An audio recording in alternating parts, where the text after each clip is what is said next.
शक्ति आदि माता चौर भुवने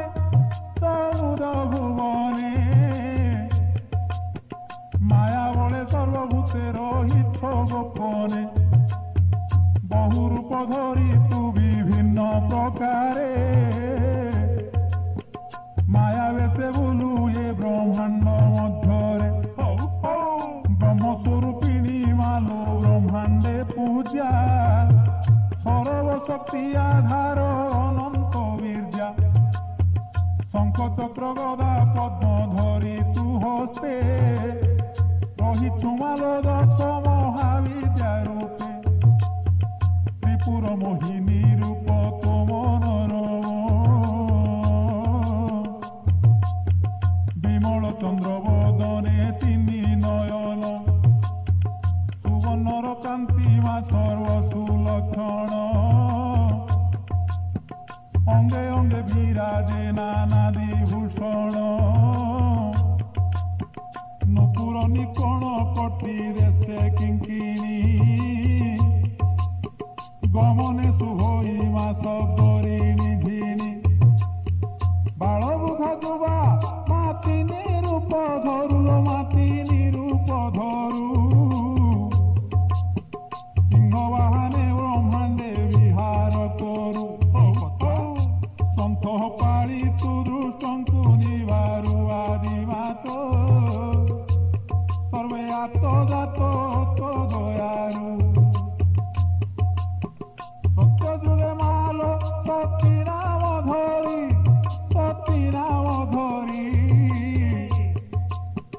दक्ष कूले जन्मिलु परमा सुंदरी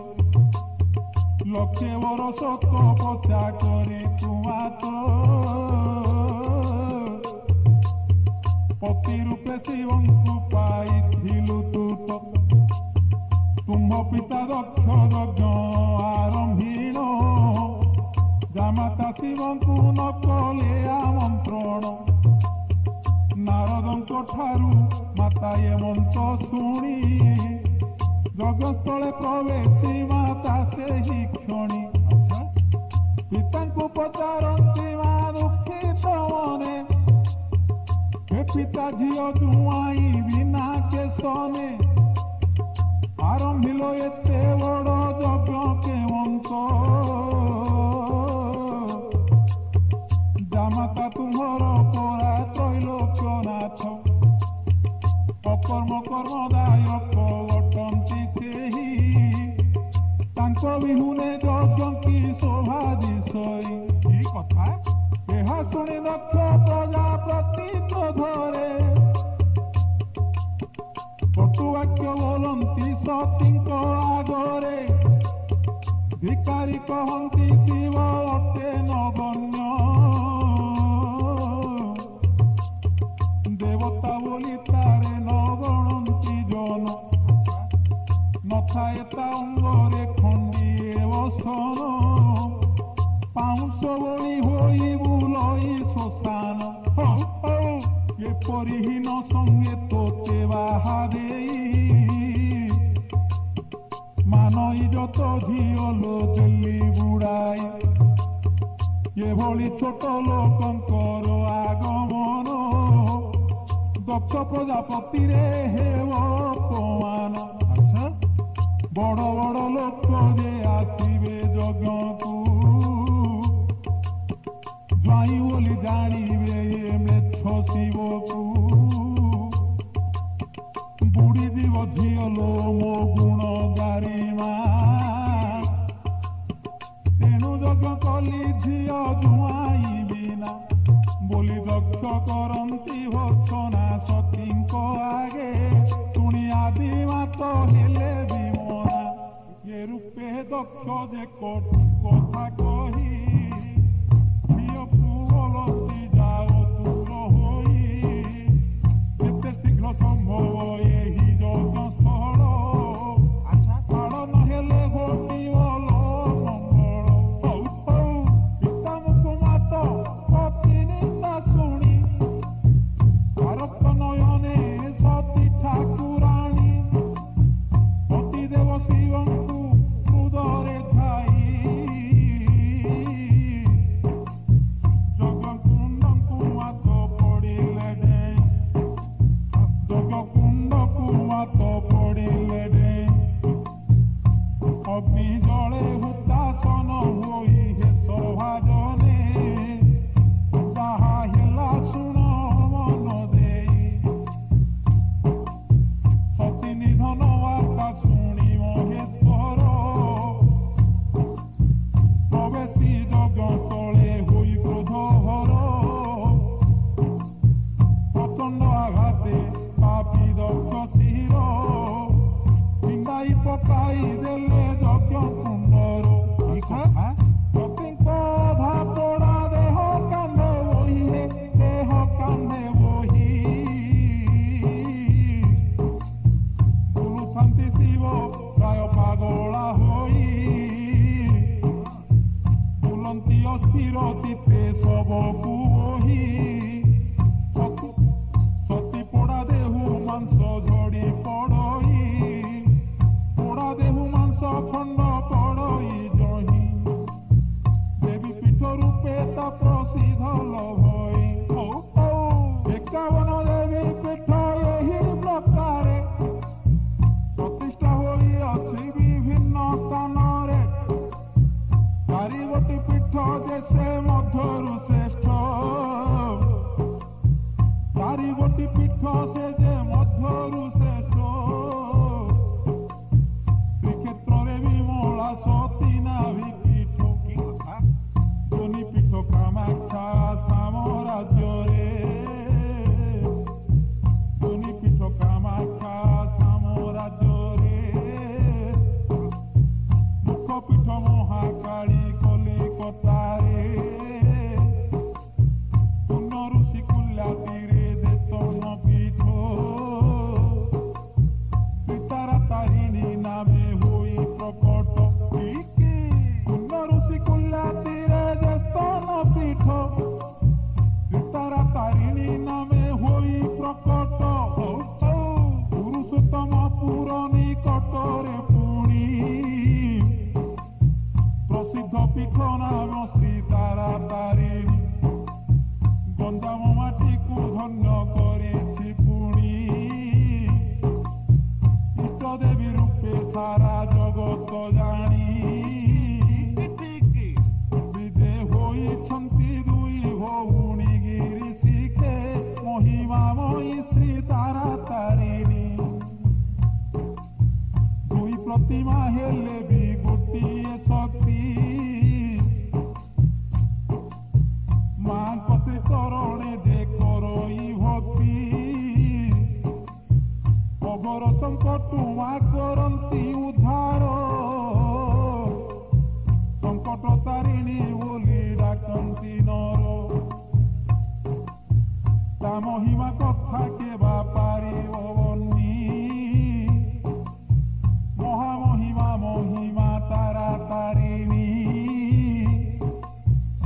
ଆଦି ସତ୍ୟ ଯୁଗରୁ ମା ହୋଇ ପ୍ରକଟ ପର୍ବତ ଶିଖେ ବିଦେରୁ ଶିକୁଲା ତଟ ମାଙ୍କ ସାନ୍ନିଧ୍ୟ ନଲଭେ ଯେଉଁ ଜନ ଅଧମ ସେ ନିରର୍ଥକ ତାର ଜନ ଜୀବନ କାଳ ମଧ୍ୟରେ ଥରେ ମାତ୍ର ହେଲେ ଧନ୍ୟତା ଜୀବନ ମାଙ୍କୁ ଦର୍ଶନ କଲେ ହେମନ୍ତ ପ୍ରତ୍ୟକ୍ଷ ଦେବୀ ବିଶ୍ୱ ବିରଳ ହେ ବିଶ୍ୱ ବିରଳ ଚିନ୍ତିବା ମାତ୍ରେ ହୁଇ ସର୍ବ ସୁଫଳ ବିଶ୍ୱାସ ମୂଳେ ପରାଏ ଜଗତ ବନ୍ଧା ପୁତ୍ରବତୀ ହୁଇ ଯେ ଜନମ ବନ୍ଧା ଅନ୍ଧ ପାଇଥାଏ ପରା ଦିବ୍ୟ ନୟନ ଅପୁତ୍ରିକକୁ ମିଳେ ସୁଯୋଗ୍ୟ ସନ୍ତାନ ଅନିଷ୍ଟ ହୁଏ ଖଣ୍ଡନ ତାଙ୍କ କୃପାରେ ଇଷ୍ଟ ଦେବୀ ବୋଲି ସର୍ବେ ମାନନ୍ତି ନରେ ସର୍ବେ ମାନନ୍ତି ନରେ ଅଙ୍ଗୁ ଲଙ୍ଘେ ଗିରି ମୁକ ହୋଇ କଥା କରଣେ ଦୂର ହୁଏ ସକଳ ଦୁଶ୍ଚିନ୍ତା ଆଶ୍ରିତ ଜନେ ଏହି ମହିମଣ୍ଡଳେ ଐଶ୍ୱର୍ଯ୍ୟ ଭୋଗେ ମାଙ୍କ ମହିମା ବଳେ ଯେ ଜନ ଜାଣିଛି ମାଙ୍କର ମହିମା ଜନ୍ମ ଜନ୍ମାନ୍ତରେ ଭୁଲି ନ ପାରେ ଜମା ଇହ ପର କାଳେ ମାଙ୍କ ଶ୍ରୀଚରଣେ ମଦି ରହିଥାଏ ସେ ପ୍ରାଣୀ ଅନୁକ୍ଷଣେ ମାଙ୍କ ଚରିତ୍ର ଯେ ପଢ଼ନ୍ତି ଶୁଣନ୍ତି ତା ମହିମା କଥା ଯେ ଅପୂର୍ବ ଗଣନ୍ତି ହେମନ୍ତ ପୁଣ୍ୟ ଆତ୍ମା ଯୁଗ ଜୟୀ ହୁଏ ଏ ଭବ ସଂସାରେ ଦୁଃଖ ତାକୁ ନଥାଏ ଦେବୀଙ୍କ କୃପାରୁ ପାଏ ଦିବ୍ୟ ଚେତନା ହେ ପାଏ ଦିବ୍ୟ ଚେତନା ଅନ୍ତକାଳେ ନ ଲାଗଇ ଯମ ଯାତନା ନର ଶ୍ରେଷ୍ଠ ବୋଲାଇ ଧରା ଧାମରେ ମଦି ରହିଥାଏ ସଦା ପୁଣ୍ୟ କର୍ମରେ ଏ ଭବ ସାଗରୁ ପାଇଥାଏ ନିସ୍ତାର ମା ଶ୍ରୀଚରଣେ ସର୍ବେ କର ଜୁହାର ମାତ୍ର ଏତିକି ପ୍ରାର୍ଥନା ମୋର ଏ ସୁଗନର ସଦା ମାତା ପାଦେ ଲୟ କର ମାଙ୍କ ମହିମା କଥା ଶୁଣିଲ ଭାଇ ମା ଯାର ନାହିଁ ରେ ନା ତାର ନାହିଁ ମା ବିନୁ ଜୀବନ ହୁଏ ଅକାରଣ ମରିବା ବଞ୍ଚିବା କିଛି ନ ଲାଗେ ଭିନ୍ନ ମାର କୋଳ ପରା ସରଗଠୁ ବଳି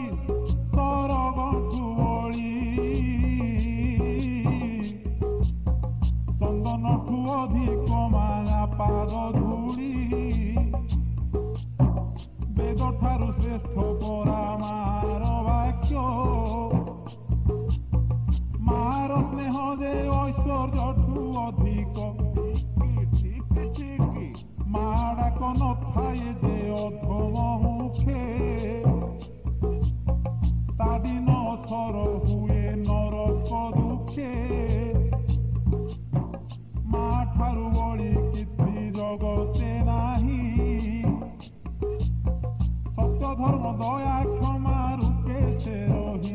ମା ସିନା ଏ ଜଗତ ପାଳଇ ଯୁଗେ ଯୁଗେ ମା ବିହୁନେ ଆନଗତି ନାହିଁ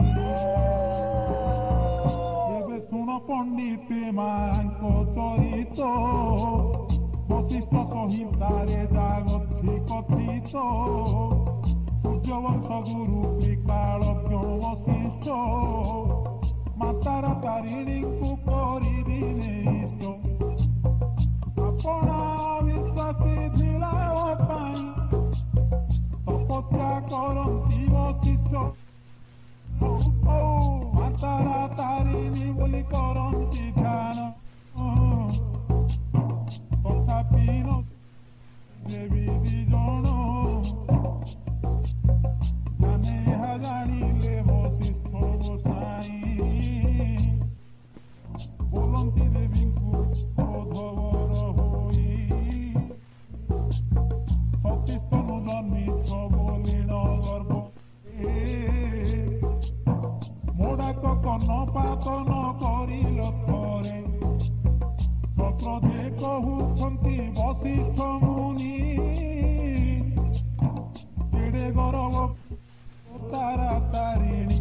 କଥା ଅପୂଜା ହୋଇ ରହ ଦେବୀ ଯୁଗଳ ସାକ୍ଷୀ ରହିଛନ୍ତି ଦଶରି ଗୋପାଳ ଅଭିଶାପରେ ଅନ୍ନଥାନ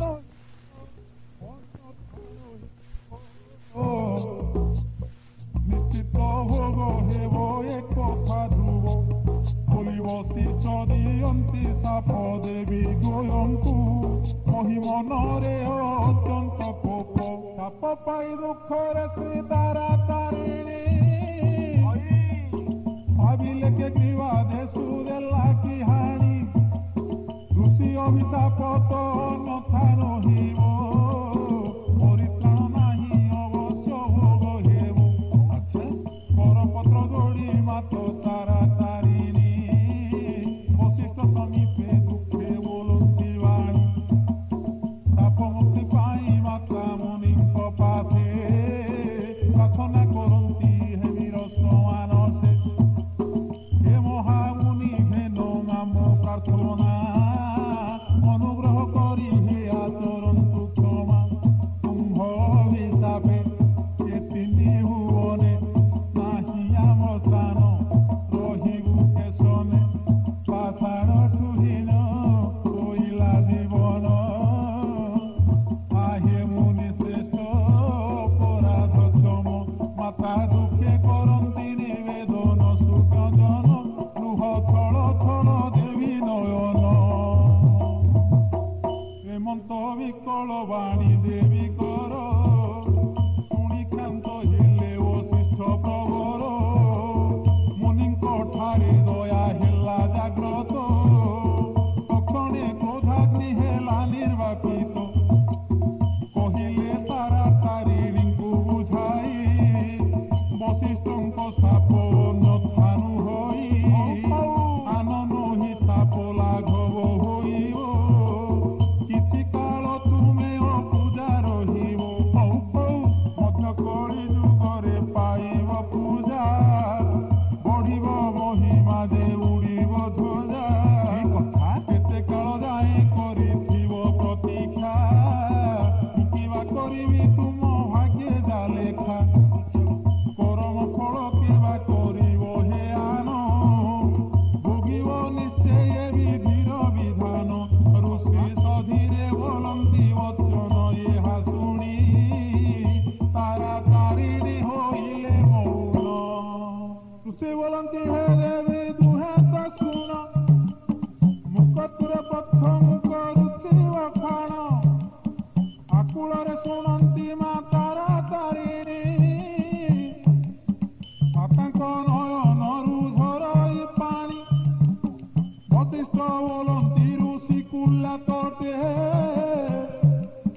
ତାରା ତାରିଣୀ ପର୍ବତର ନିକଟେ ଜନ୍ମିବ ମୋର ଏକ ମାନସ ପୁତ୍ର ବସୁ ପ୍ରହରାଜ ନାମେ ହେବ ସେ ଖ୍ୟାତ ହୋଇ ବ୍ରାହ୍ମଣ କୂଳେ ଜନ୍ମିବ ବ୍ରହ୍ମ ଜ୍ଞାନୀ ବୋଲାଇବ ଅଳ୍ପ ଦିନରେ ପୁଣି ତା ଘରେ ଝିଅ ଭଳି ଦୁଇ ଭଉଣୀ ରହିବ କିଛି ଦିନ ତାରା ତାରିଣୀ ଲାଳନ ପାଳନ ହେବ କିଛି ଦିନ ଫେରିବ ଗିରି ଶିଖେ ନିଜ ସ୍ଥାନ ଅପୂର୍ବ ସୌଭାଗ୍ୟ ସେହି ପର୍ବତ ତନପୀଠ ରୂପେ ସେ ହୋଇଛି ବିଖ୍ୟାତ ତନପୀଠ ରୂପେ ସେ ହୋଇବ ବିଖ୍ୟାତ ଶତଗୁଣେ ବଢିବ ମହିମା ତୁମର ଭକ୍ତିରେ ପୂଜିବେ ଦେବ ଗନ୍ଧର୍ବ ନର ସାପ ମୁକ୍ତି ଯାଏ ଗୋ ଜଗତ ଜନନୀ ଲକ୍ଷ୍ମୀଙ୍କ ନେତ୍ର କୋଣେ ଆଶା ଥିବ ଧେନି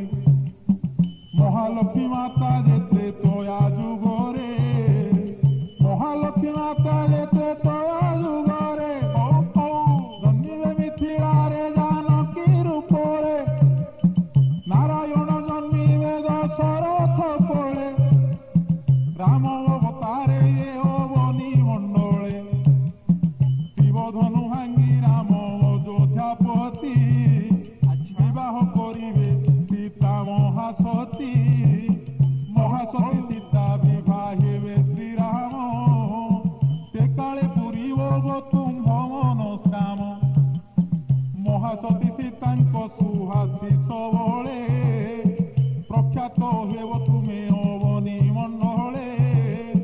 କେତୁଆନ ପ୍ରତିକାର ନାହିଁ ଗୋ କିଛି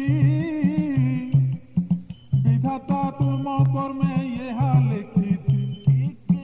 ବଶିଷ୍ଠଙ୍କ ବଦନରେ ହେମନ୍ତ ବାଣୀ ବଶିଷ୍ଠଙ୍କ ବଦନରୁ ହେମନ୍ତ ଶୁଣି କର୍ମକୁ ଆଦରି ମାତ ତାରା ତାରିଣୀ ଆଶ୍ରୟ ନେଲେ ଯାଇ ଲକ୍ଷ୍ମୀଙ୍କ ନୟନେ ଅପେକ୍ଷା କରିଲେ ଦୁହେଁ ବିଷାଦ ମନେ ମାତ ଚଳିଲେ ବୈକୁଣ୍ଠ ଭୁବନେ ସାଧୁ ଜନେ ଦୁହେଁ ରହିଲେ ଲକ୍ଷ୍ମୀଙ୍କ ନୟନେ ପୁନଃ ପଣ୍ଡିତେ ଅପୂର୍ବ ଭାରତୀ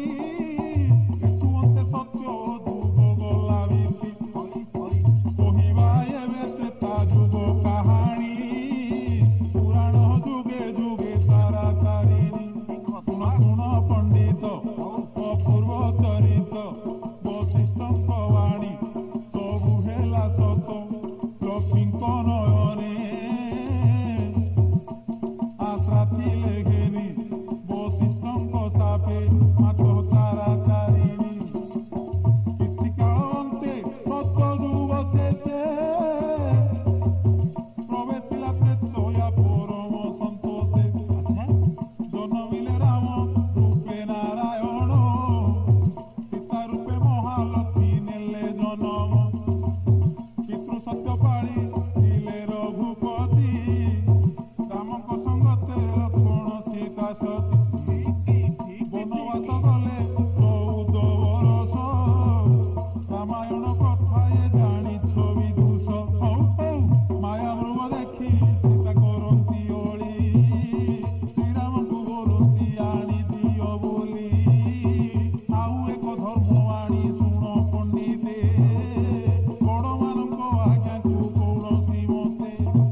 ଅଧୈର୍ଯ୍ୟ ନ ହୋଇ ମାତ ନିଶ୍ଚିନ୍ତ ରୁହ, ମୃଗ ନେଇ ଫେରିବେ ଶ୍ରୀରାମ ନିଶ୍ଚୟ। ଲକ୍ଷ୍ମଣ ମୁଖରୁ ମାତା ଏ ମନ୍ତ୍ର ଶୁଣି, ସୀତା ବୋଲନ୍ତି ଲକ୍ଷ୍ମଣେ ଧିକ୍କାର ଆଣି। ପାପ ଚିନ୍ତା ରଖି ମନେ ଆହେ ଲକ୍ଷ୍ମଣ, ମୋ କହିବା କଥାକୁ ନ କର ଗ୍ରହଣ। ଶ୍ରୀରାମଙ୍କ ଅନ୍ତେ ମୋତେ କରିଛ ଆଶା, ସୀତାଙ୍କ ମୁଖ ଲକ୍ଷ୍ମଣ ଶୁଣି ଏ ଭାଷା। ସହି ନ ପାରିଲେ ହୀନ କଟୁ ବଚନ, ମଣିଲେ ମୂର୍ଧନା ପାତ ହୋଇବା ସମ। ବ୍ୟତୀତ କ୍ରୋଧ ମନେ ଧନୁ ତୀର ନେଇ, ତିନି ରେଖା ଟାଣି ଲକ୍ଷ୍ମଣ ଯେ ବୋଲଇ। ଏ ରେଖା ମାତା ଜମାନ କରି ଲଙ୍ଘନ, ସତର୍କେ ଥିବ ଆସିବା ଯାଏ ଶ୍ରୀରାମ। କହି ଲକ୍ଷ୍ମଣ ଗଲେ ତଳିଣ ଶ୍ରୀରାମ ପାଶେ, ଭାଉଜଙ୍କୁ ଦେଇ ସ୍ୱାମୀ ରାଣ।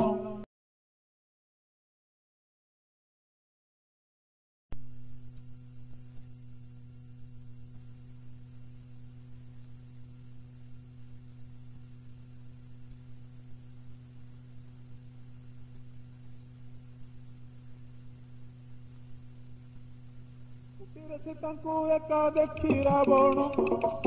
କପଟ ବେଶରେ ସୀତା କଲା ହରଣ। ସୀତାଙ୍କୁ ନେଇ ରାବଣ ଅଶୋକ ବନେ, ରାକ୍ଷସ ଗହଣେ ରଖିଥିଲା ଗୋପନେ। ହଉ ହଉ ଜଟାୟୁ ମୁଖରୁ ରାମ ଶୁଣି ଏ ଗିର, ଯୁଦ୍ଧ କରିବାକୁ ପ୍ରଭୁ କରି ବିଚାର। ସୀତାଙ୍କ ହରଣ ରାବଣର ମରଣ, ଏକଥା ରାମାୟଣରେ ଅଛି ପ୍ରମାଣ। ରାବଣ ନିଧନ ପାଇଁ ରାମ ଲକ୍ଷ୍ମଣ,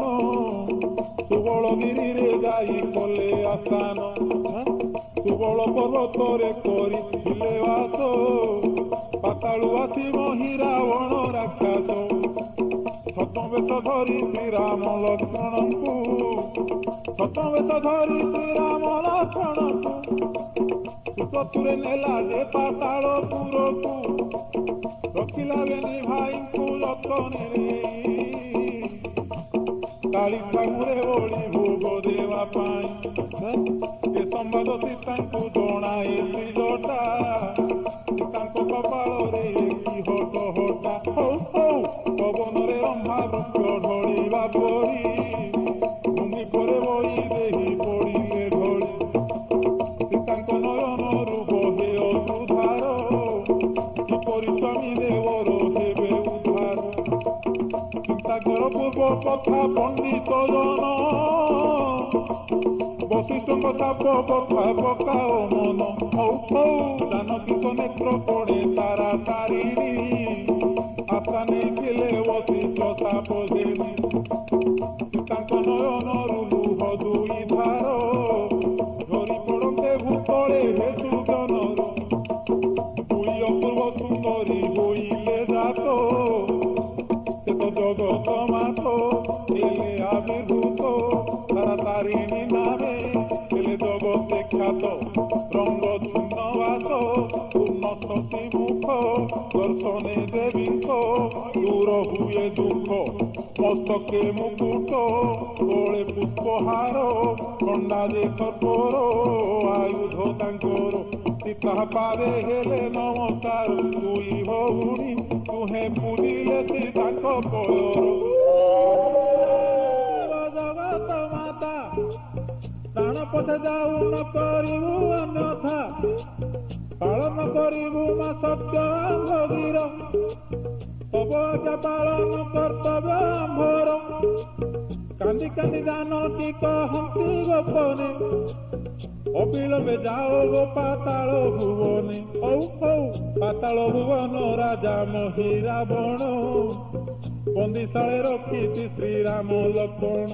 କି କଥା ସୁରକ୍ଷା କରିଥିବ ଦେଇ ମନ ଧ୍ୟାନ, ପହଞ୍ଚିବା ଯାଏ ଗୋବିନତା ନନ୍ଦନ। ଶିରୋଧାର୍ଯ୍ୟ କରି ଦେବୀ ଦ୍ୱୟ ଚଳିଲେ, ନିମିଷକେ ବନ୍ଦୀ ସ୍ଥଳ ଦ୍ୱାରେ ମିଳିଲେ। କେତୁଅନ୍ତେ ପହଞ୍ଚିବି ରହଗୁମାନ,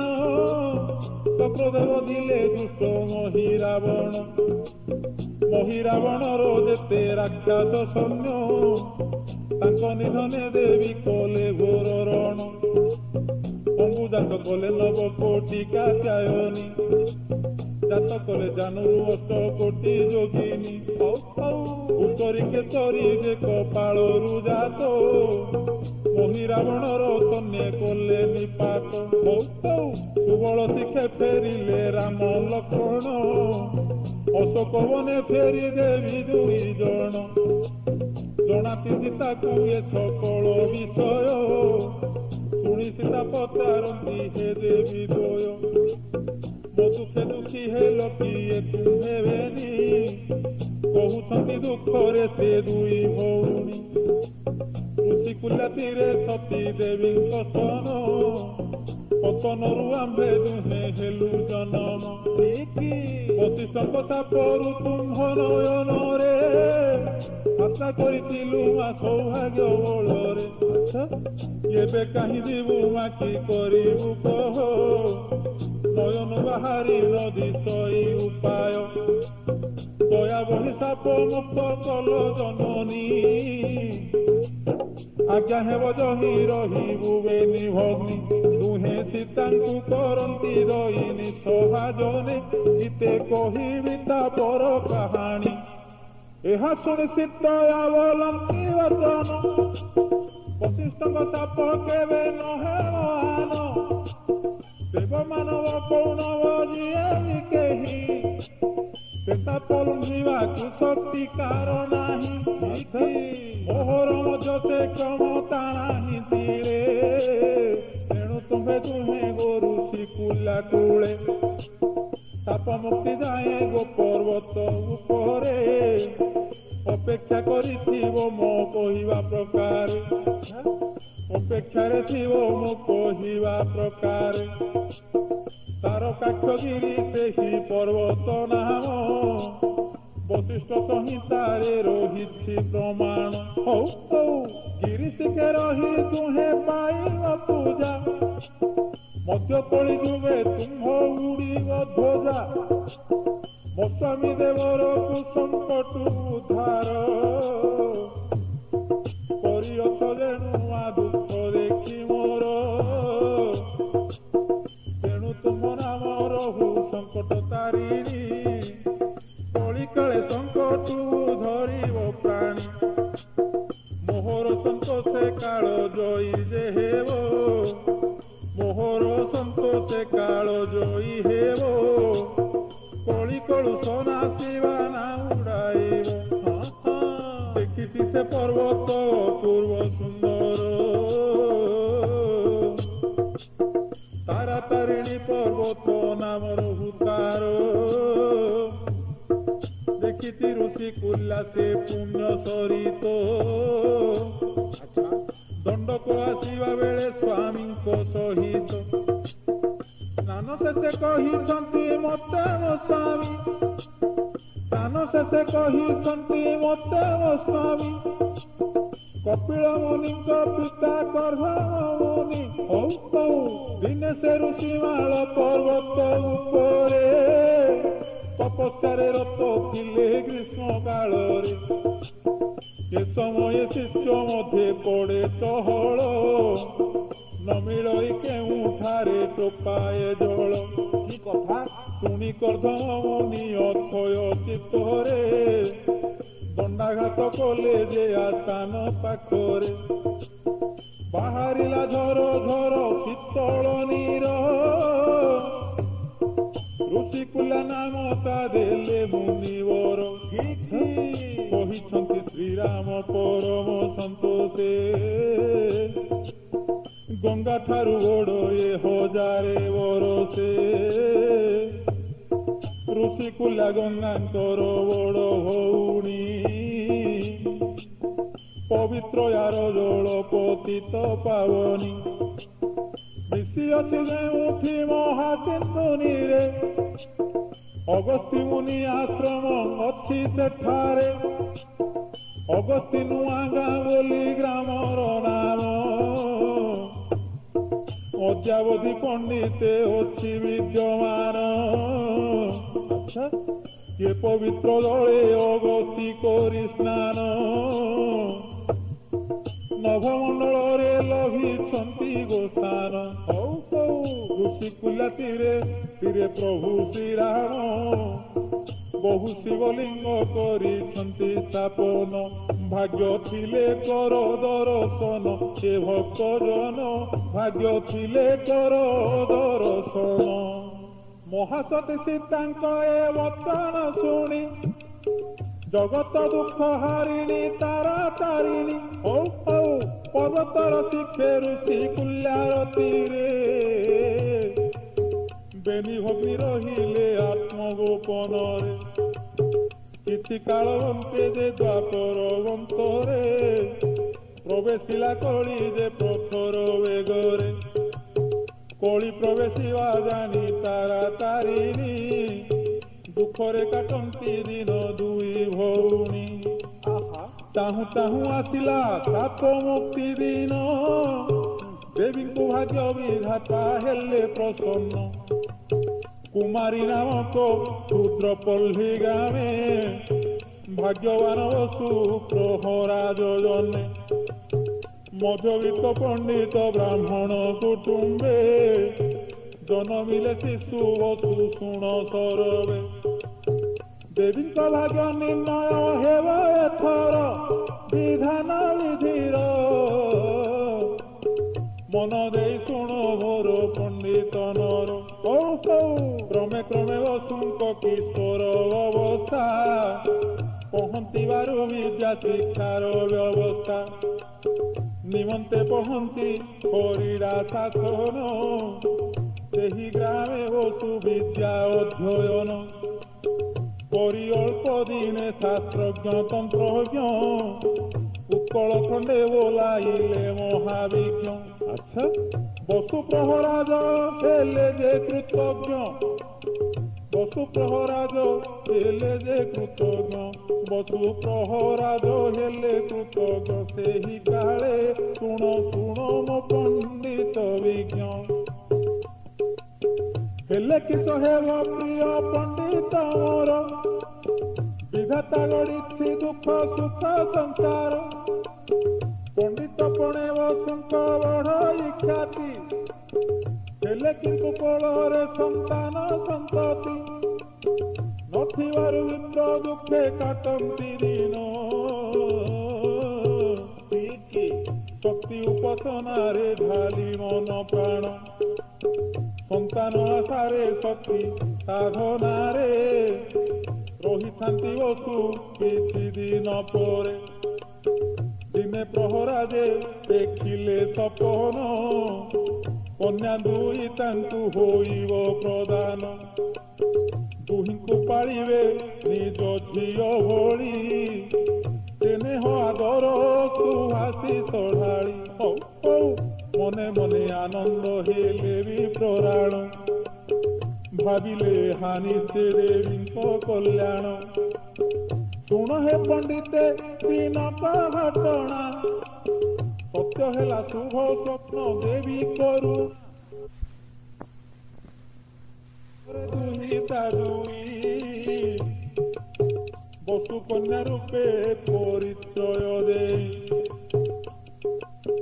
ରହିଲେ ବସୁଙ୍କ ଘରେ ଦୁଇ ଭଉଣୀ। ପିତୃସ୍ନେହ ଦେଇ ବସୁ ବାଳନ୍ତି ପୁଣି। ଆଚ୍ଛା ଦିନୁ ଦିନ ମମତା ହୁଏ ନିବିଡ଼, ସୁଖେ ଦିନ କାଟୁଥାନ୍ତି ସେ ବିପ୍ରବର। କିଛି କାଳ ଅନ୍ତେ ହେ ଆସିଲା ଦୁର୍ଦିନ, ଅକସ୍ମାତେ ଦେବୀ ଦ୍ୱୟ ହେଲେ ଅନ୍ତର। ବସୁ ପାଗଳ ପ୍ରାୟ ହୋଇନ ହେତୁ ଗଜନ, ଖୋଜି ବୁଲନ୍ତି କନ୍ୟାଙ୍କ ସନ୍ଧାନ। ସେ ତାରା ତାରି ମହାମାଇ ଭାବେ, ମାୟା ରଖିଥାନ୍ତି ଏହି ଭାବେ। ହଉ ହଉ ଦୁହିତା ବିହୁନେ ବସୁ ବିଷାଦ ମନେ, ଖୋଜି ବୁଲୁଥାନ୍ତି ନଗର ଗ୍ରାମେ ଗ୍ରାମେ। କାହିଁ ନ ମିଳଇ ଯେ ଦୁହିତା ସନ୍ଧାନ, ବସିଛନ୍ତି ବିପ୍ର ଦିନେ ଦୁଃଖିତ ମନ। एकाले प्रवेश हेला एक कातरा बसु प्रहरा दे बोली देला डाकरा कहिला गो साई हे तुम्भ झियो दुई पिंधिछंती कला कांत मूल्य न देई काच पिंधिबेनी झियो कहिले मते बसु प्रहरा जो पासे जाओ तुरीते सेही आम पिता आमे तांकरी कन्या आम नाम कहिले से तोते देवे पाहुणा अच्छा दया करी पाहुणा शीघ्र देले दीवी गरीब बापुड़ा मु जोगी न पारि शुणी प्रहरा जे बड़ आश्चर्य हेले कातरा को पूछंती झियो काहि गले कातरा बोले हे प्रहरा जोग साई झियो कहीं गले तो मोते जना नहीं कहिले बापा को जाई मागो पाहुणा श्रद्धा बोलिबारु चूड़ी पिंधिलु सीना केमते कातरा तारो पाहुणा नहीं विदाय नहीं सेठारु गला पलाई सारा राति बसुंतु निद नाही सौभाजने भावी भावी बसुछंती चेई शुण हे पंडिते कवि चित्र कथा मध्यरात्रे उभा हेले से बेनी दुहिता देवी द्वयंको आविर्भाव समय दिव्य ज्योति प्रकाशे शयन कक्षरे सेही ब्रह्म जानी वसु प्रहराज देवी दर्शने अत्यंत आश्चर्य कल्पना करि न पारि वसु ब्राह्मण देवी पाद तोले साष्टांग प्रणाम करते स्मित हासे मातारा तारिणी बोलती तुम्ह कन्या रूपे निभग्नि तारा तारिणी पहाड़ शिखर जे तनाकृति शिला जही होई छुबी जे तनाकृति शिला जही होई छुबी जे दुई प्रतिभा हेले दी गोटिए शक्ति महिमा बड़े ठंडु सकल विपत्ति शुण विप्रवर हे मध्य कली जुगे पूजा पाइबु वशिष्ठ मुनि सापे एहा कही अंतर्धान होइले देवी निद्रा गले बसु एक कथा भावी भावी ब्रह्म मुहूर्तरु निद्रा गला जे भारी माता दर्शन न पारती मुरुषि कहा कही एकाकी प्रहराज स्नान शौच सारी होइले सजबाज क्लांति अवसाद भूली हरस मने पहुँचिले वसु पर्वत आस्थाने तनाकृति शिला दोये थापिले हाथ जानिले शिला दोय अमृतरे शीत पुणी हस्त संसारिके खंते सधीरे 100 तोला सुवर्ण पदक उपरे खोदित यंत्र रे विजे तारा तारिणी साष्टांगे प्रणाम कले से विप्रणी अच्छा महानंदरे होइले आत्महरा पाइछंती देशने कोटि निधि परा बारंबार देवी पादे करी जुहार कहती मा फेड़ मो ज्ञान अंधार जय तारा तारिणी देवी भगवती तू ही परा मालो मो गति मुगति जय तारा तारिणी मा गिरिवासिनी संकट तारिणी मा दुर्गति नाशिनी ये परिणास्तव करी प्रहराज मंदिर तोलिबाकु हेले सजबाज कुशली कारीगरे डकाई आनिले ଅକ୍ଷୟ ତୃତୀୟାରେ ଶିଳାନ୍ୟାସ କଲେ। ଆଚ୍ଛା କହିଲେ ଶୁଣ ହେ ସମସ୍ତ କାରିଗର, ବିଧି ମତେ ଗଢ଼ିବ ମାଙ୍କ ମନ୍ଦିର। ମନ୍ଦିର ଗାତ୍ରେ ଥିବେ 10 ମହାବିଦ୍ୟା, ପ୍ରାଣପତି ତାରା ଦେଶେ ମଧ୍ୟେ ପ୍ରସିଦ୍ଧା। ଅନ୍ୟମାନଙ୍କ ମଧ୍ୟେ ଷୋଡ଼ ଶିବ ବଳା, ଛିନ୍ନମସ୍ତା ଧୂମାବତୀ ମାତଙ୍ଗୀ କମଳା। ଭୁବନେଶ୍ୱରୀ ଭୈରବୀ କାଳୀ ମୁକ୍ତ କେଶୀ, କାରିଗରଙ୍କୁ ବସୁଏ ମନ୍ତ ଆଦେଶୀ। ଏ ଭାବେ କାର୍ତ୍ତିକେୟ ଗଣନାଥ ମୂର୍ତ୍ତି, ଶ୍ୟାମାକାଳୀ ଭଦ୍ରକାଳୀ ଲକ୍ଷ୍ମୀ ସରସ୍ୱତୀ। ରୁଦ୍ରନାଭି କୋମଳୁ ସମ୍ଭବା ଭୈରବୀ, ରଖିବ କାରିଗରେ ସୁଚିନ୍ତିତେ ଭାବି। ମନ୍ଦିର ଚୂଡ଼ାଧୀନ ଉତି ଉପରେ, ପୂର୍ଣ୍ଣ କୁମ୍ଭ ଯତ୍ନରେ ରଖିବ ବିଧିରେ। ହଉ ହଉ ସେ କୁମ୍ଭ ଉପରେ ଦେବୀ ଆଶିଷ ପତାକା, ଉଡ଼ି ଛଡ଼ାଇବ ଭଗତ ମାନୁଶଙ୍କା। ଉପସ୍ଥିତ କାରିଗରେ ସମ୍ମତ କଲେ, 2 ମାସେ ମନ୍ଦିର ପୂର୍ଣ୍ଣ କରିଦେଲେ। ବସୁ ପ୍ରତିଷ୍ଠା ପାଇଁ ଚିନ୍ତା କଲେ, ସୁଧିଜନ ପ୍ରତିଷ୍ଠା ପାଇଁ ଆୟୋଜନ କଲେ।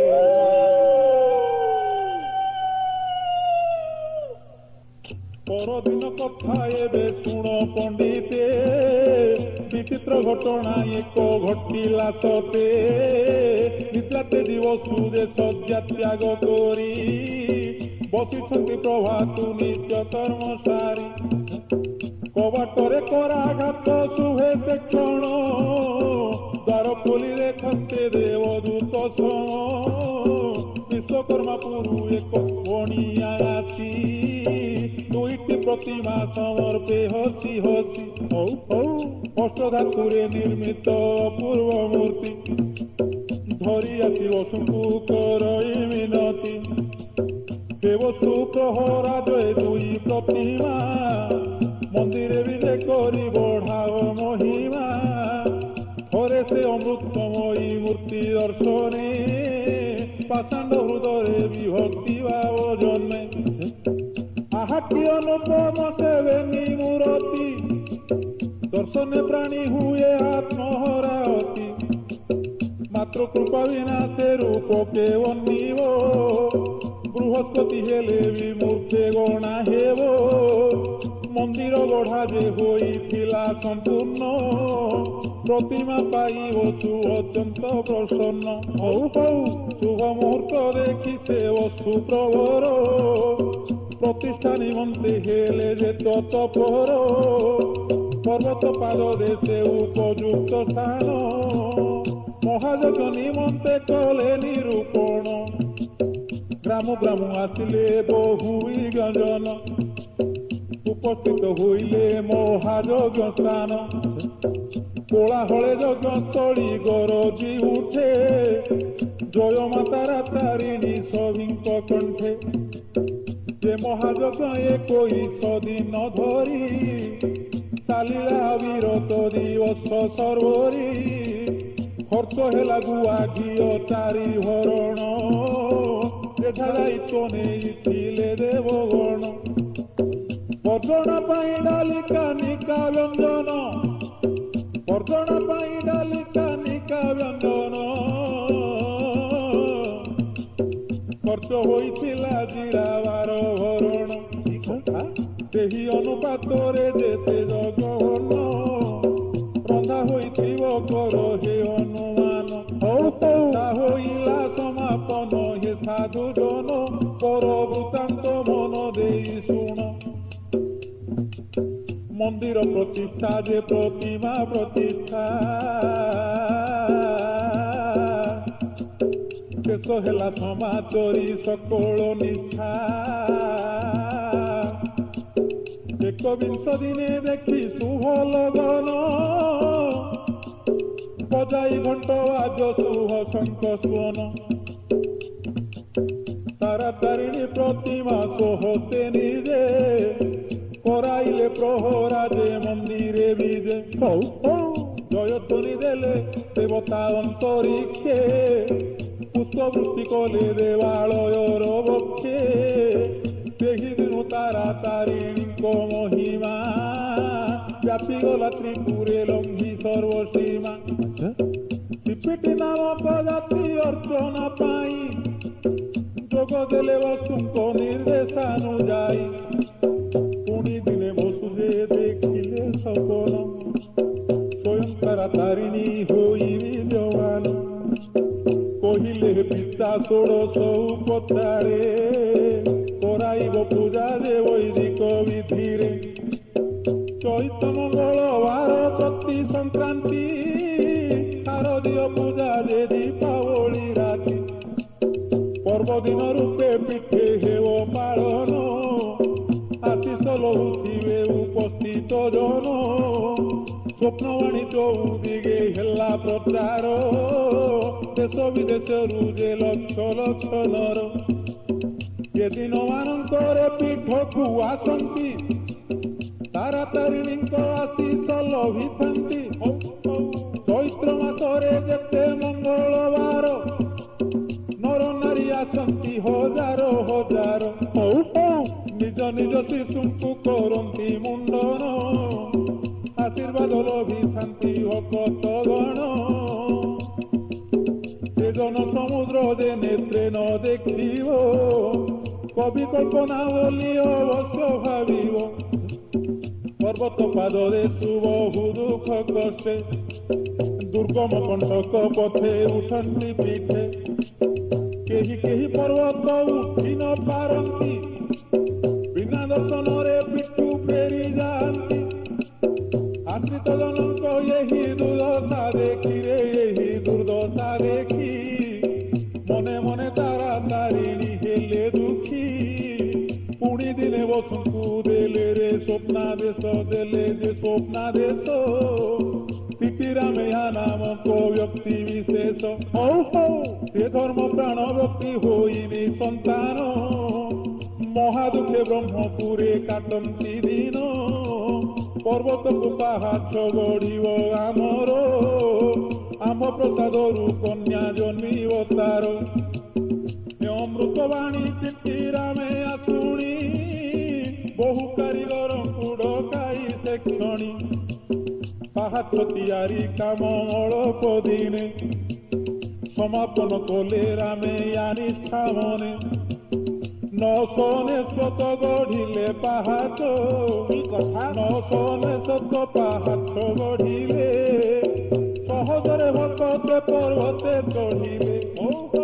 ରାମେୟାକୁ ସୁଦୟା କଲେ ଆଦି ମାତା ଅଳ୍ପ ଦିନେ ଜନ୍ମିଲା ସୁନ୍ଦରୀ ଦୁଇଟା ସାକ୍ଷ୍ୟ ପ୍ରତ୍ୟକ୍ଷ ପ୍ରମାଣ ଏ କଥା ପ୍ରିୟ ଶ୍ରୋତା ରାମେୟା ହୋଇଲେ କନ୍ୟା ପିତା ମହିମା ଶୁଣି ଆଉ ଜଣେ ଭକ୍ତବର ଅଭିମନ୍ୟୁ ପ୍ରଧାନ ବୋଲି ନାମ ତାର ଭରସା ଭକ୍ତି ରଖି ମାତା ଚରଣେ ମନ ଦେଲେ ପୀଠର ଉନ୍ନତି ସାଧନେ ପାଦରୁ ଶିଖର ଯେ କଲେ ପିଚୁରାଶା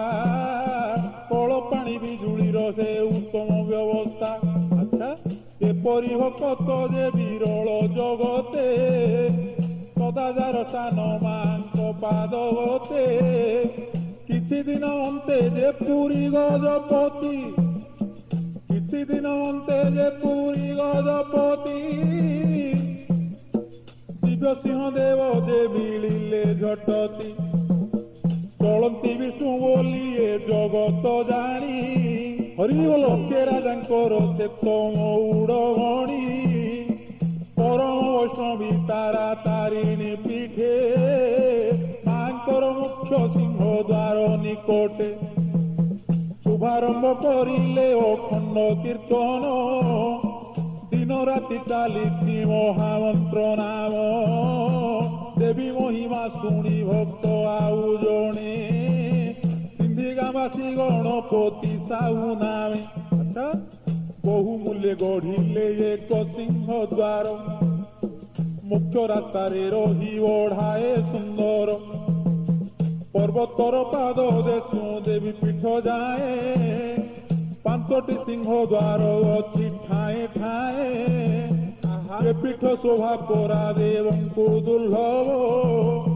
पुण्य बल थिले ये दर्शन मिलिब पुण्य ऋषि कुल्या कुलु कुलु ताने डाकु थाए सर्वदा संकट मोचने उद्धार निमंते भव सागर प्राणी डाकई निरते मातो तारा तारिणी विज्ञजने कहती 21 दिन आरती दर्शने नुहई पुनर्जन्म तारा तारिणी नाम दे भक्ति भरे लिखिदान करे किओ बा पाठ करे महापाप महाव्याधि होए मोचन न लागई केबे हे हो काल मरण भूत प्रेत पिशाच भय जे न रहे बंधन जोगरु आश्रित मुक्ति पाए अपुत्र को पुत्र मिले अंध को आखि तारा तारिणी स्वयं प्रत्यक्ष साक्षी हरिओल कर्म कर्मदायिनी तारा तारिणी तो आविर्भावे धन्य ये गंजाम पुणी चैत्र मासर प्रति मंगलवारे प्रति मंगलवारे जेउ नारी तारा तारिणी व्रत करे तारा तारिणी व्रत डोरी आनी बाहुरे परिधान करे दे रमणी दादुहे सर्वविध मंगल विधान आयुध बढ़ई एक कथा निदान जय तारा तारिणी जय जगधात्री धन्य तो महिमा धन्य जस कीरती सृष्टि स्थिति प्रलयर अधिकारिणी देवगणे तो माया न पारती जानी मुआ जानी काहू अधमनर आदिमाता आश्रादीय चरणे तोर तो चरण अमृत को करी मु पान तोते डाकी डाकी मालो जाऊ मोदिन तोते आशा करी मागाइली गाहाणी धन्य हेले श्रोता ये तो चरित शुणी संपूर्ण होइला तो चरित पुणी काहाणी जुगे जुगे मा तारा तारिणी तोर पादे मुखरे